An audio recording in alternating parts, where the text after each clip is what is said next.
Әйел теңдігі деген журнал 26 жыл шықты, 100 жыл бұрын. Әйел теңдігі. Әйелдің құқы тең болу керек. Оларды жаңа күштеп тұрмысқа бермеу керек. Ер адамдармен тең деп айтқандар сен. Енді 100 жылдан кейін қарасақ, әйел бұлай ол жаңа бетін жауып жүруге кейде отыру керек.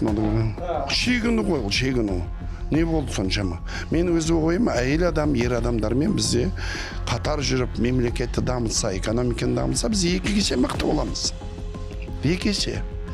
Жоқ, әйел адамдар үйде отыру керек, ер адам ғана жұмыс істеу керек. Бұл отырыс емес. Әйел адамдар талантты, білімді, қазақтың әйелдері қай кезде болса да ер адаммен бірге.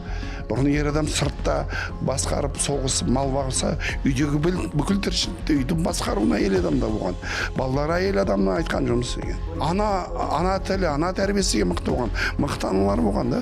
Мен жалпы әйел адам шектеп, діннің де сол жерде бір теріс әсері бар да. Бізде кейбір кезде қарасаң, кейбір идеологияларда. Бірақ тек қана біздің енді ханафи мазхабта біздің салт дәстүрімізді қолдайтын ол дұрыс.